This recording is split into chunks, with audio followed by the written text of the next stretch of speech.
time for the cars to hit the Saudi sand for the first time in 2022. It's nice, huh? Nice. You don't remember the stage? Is that 2000? The first year? Yeah. The first year we passed close to here, yeah. Okay, I remember. You live here. This is not my, but I know where we are. An historic moment, an electric car on the Dakar, and a wise driver behind the wheel, Stefan Petterhansel. As the purpose of today's short stage is to set qualifying positions for the first long stage of the rally, he's not pushing, as he does not want to be at the front of the field. He finished 14th overall. It was a big moment. On the start line, when you see the countdown, a very emotional moment after months and months of work. So we started the stage, softly, all in silence. So that's 20 kilometers done. We are back in the race.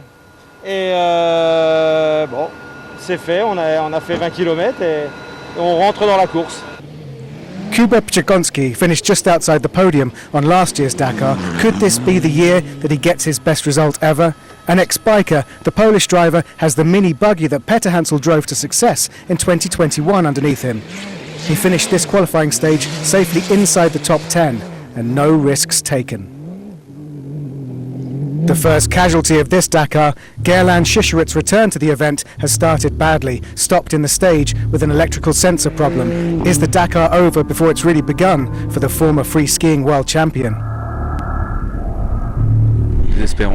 Unbelievable. We did everything right, but we've never had this problem in the thousands of kilometers of testing, and of course, it has to happen on the first stage. Better fortunes for his compatriot, 9-time World Rally champion Sébastien Loeb started his second Dakar as part of the Bahrain Raid Extreme project in this new Evo of the ProDrive Hunter, his 6th Dakar in total.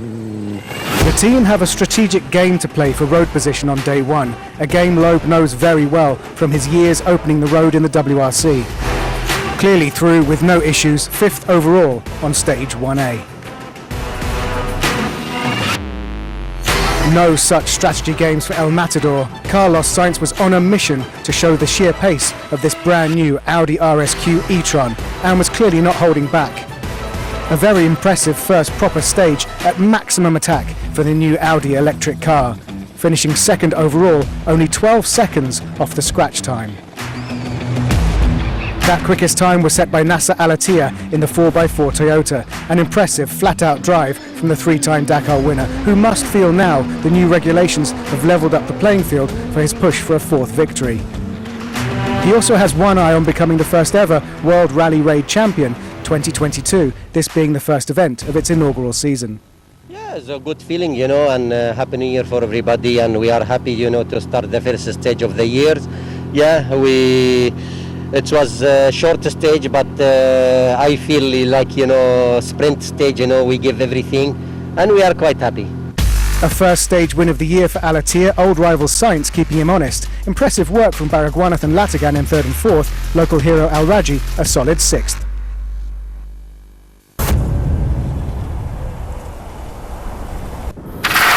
Last year, the light prototypes and SSVs were grouped together in the lightweight vehicles class, with prizes for the best T3, the best T4 and the best of the lot. It was a frustrating rally for the Red Bull OT3s, although Seth Quintero did become the Dakar's youngest ever stage winner. Salah Al Saif also took a win for Saudi Arabia, even if he had some misadventures. It was extremely competitive across the board. As ever, consistency was the name of the game.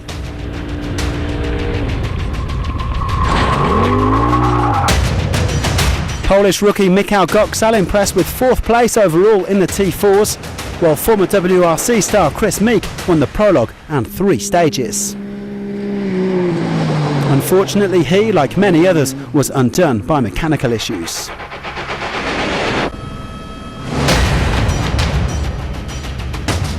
Second in 2020, Sergei Karyakin finished a long way back. 2018 winner Ronaldo Varela was 5th in the T4s, several hours ahead of his teammate Gerard Faris. Well, some drivers are really putting the side by side in SSVs.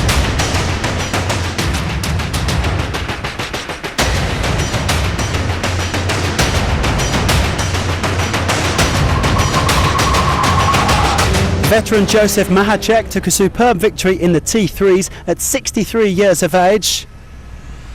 Aaron Domzala led at the halfway stage in the T4s, but he had to be content with third place overall. His teammate Austin Jones saw his hopes of victory dashed by sharp stones on stage 9, which caused 2 punctures. The American was unable to recover the time that he lost and finished in second. And so it was Chaleco Lopez who powered to his second Dakar triumph after 2019, the Chilean winning 6 stages and adding to South American glory in the bikes and the quads.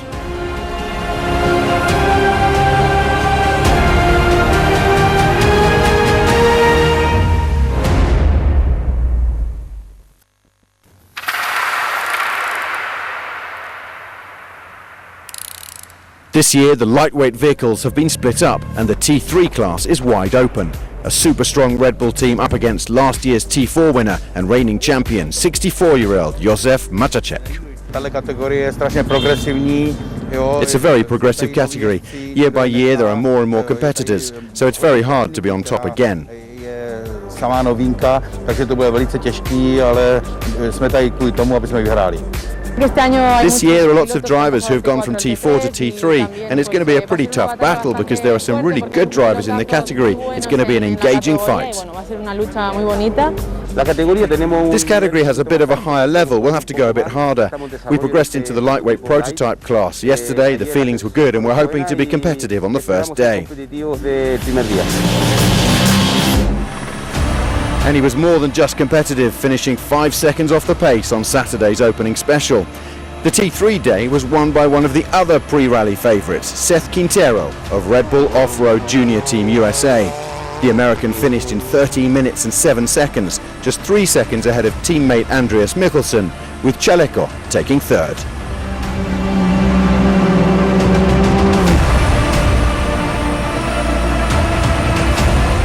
Stage 1A went really well. Had a few issues. We ended up overheating a little bit and then caught a lot of cars, a couple cars in traffic. But overall, a good stage, the start of the rally, and just can't wait for the rest of it. Demevius and Ericsson came in 4th and 5th ahead of Cristina Gutierrez, all within 45 seconds of the leader.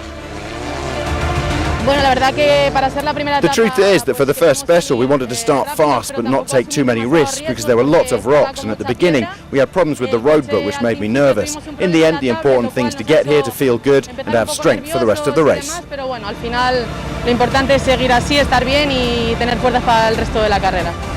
Reigning champion Josef Matacek had a disappointing day though, finishing 20th, 2 minutes 25 down, but there's an awfully long way to go. So with just 19 of the 4,258 kilometres complete, all 4 Red Bulls well in contention, as is last year's third place driver, Filipe Pincheres. With defending champion Chaleco Lopez having switched to the T3 class, the favourite for victory in T4 side-by-side vehicles must be last year's runner-up, American Austin Jones. But his fiercest challenge is likely to come from within the same Can-Am Factory South racing setup, Polish driver Aaron Domzala, who finished third behind Jones on the podium last year. It's not going to be easy. We are well prepared and we just need some amount of luck and we can do it. Mikhail Goksal was fourth last year, and with his older brother Marek to act as the perfect wingman, the desire for a win is clear for the Polish crews, and all these contenders so far are teammates. The driver most likely to spoil the South Racing party is Sergei Karyakin, also driving a Can-Am but for Snag Racing Team.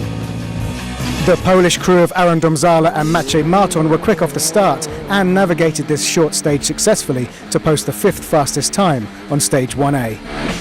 Fresh from being crowned winner of the FIA T4 World Cup, American Austin Jones' experience and confidence has grown since his second place on Dakar 2021, 4th quickest on this short stage. Brazilian Lupi de Oliveira is making his Dakar debut, and an impressive opening stage puts him 3rd quickest. The younger of the Goksal brothers, Michal, impressed last year with a 4th place on his Dakar debut, and the pace is clearly still there, posting the 2nd fastest time on stage 1A.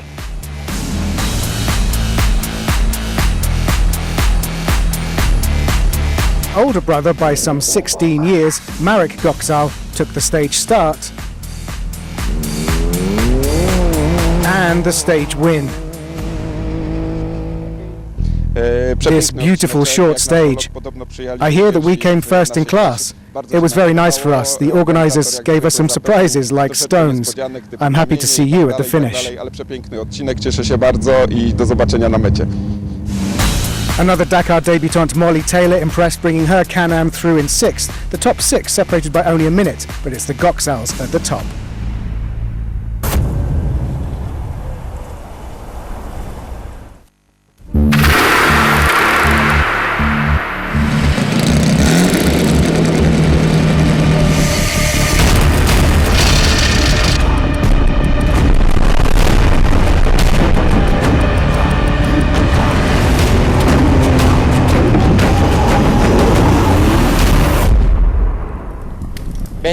Coming to the Dakar Classic is one of the most exciting things you can do in life. For all those who want to remember African Dakars, come to the Dakar Classic. I knew the Dakar in the 80s. It's a tribute to those years, to all those pioneers. It's to remember where we come from, our roots. That's also why we wanted to create this category.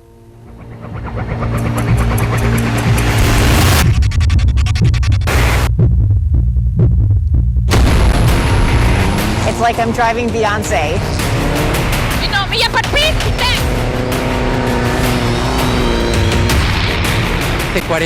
40 years ago, this model was the winner, the first one to win the car category.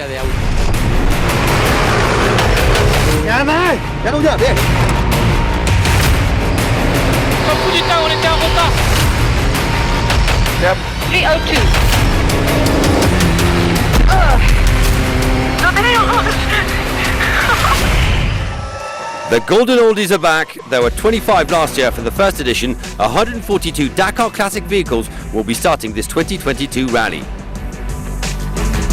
What's the problem? You gave me the sticker, the yellow sticker. Legendary cars from before the year 2000s, including Porsches and the iconic Peugeot 205 Turbo 16 that Ari Vatanen drove to victory back in 1987. Standard vehicles and old prototypes, the man to beat will again be last year's winner, Marc Douton. After the first edition in 2021, here we are again with a new vehicle, a Porsche 911, a 3.2 litre G50. It was entirely rebuilt to be ready for the Dakar. The objective is, of course, to finish. We want to show that the car is great and that it runs really well, and we'll see what we can manage concerning the podium. The Dakar Classic remains a regularity race based on average speeds, a rally to also remember the good old days of the Dakar.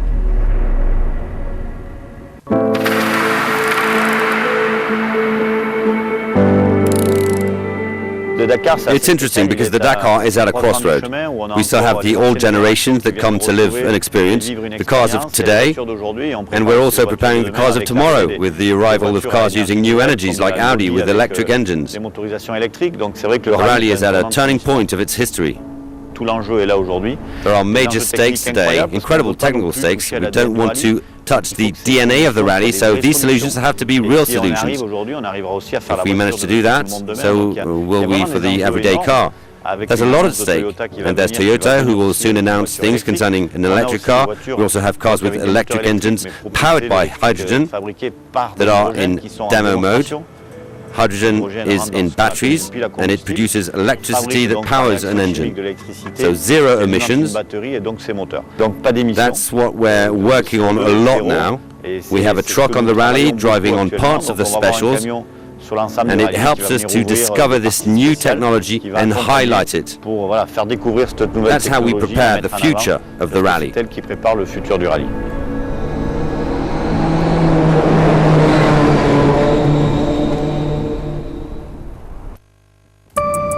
4 of this year's 56 trucks belong to the returning De Roy team, although several of their crews were hit by injury and illness before the rally. No such trouble for Big Shock Racing as they tried to take the fight to Kamaz. I'm ambitious. We are here to race. We want to win. Everybody wants to win.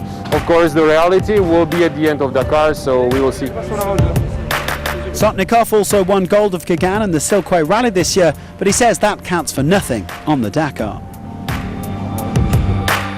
I prefer to forget all these results because they don't give me any advantages before the start, and we will start it from the new list, and we will try to not to lose ourselves first. Kamaz Master are here with 4 brand new K5 trucks and 4 drivers capable of winning, including the 4-time champion Eduard Nikolaev. They are certainly going to take some beating. Sad news reached Jeddah just before the start of this 44th edition. Czech great Karel Loprijs has died at the age of 72. A genuine Dakar legend, Loprijs won the truck class no fewer than 6 times and became a pioneering figure for competitors from Central and Eastern Europe. This year alone, over 30 Czechs are taking part in the Dakar, including Karel's nephew, Aleš Loprijs. I don't know what to say, it's a part of a life, and I would like to describe how close family we are. Really a unique family, crazy for Dakar racing since Karel started, and he was always for us a real gentleman who was a real person. That's it. The entire Dakar family would like to send its condolences to all of Karel's family and friends, and to the thousands that he inspired.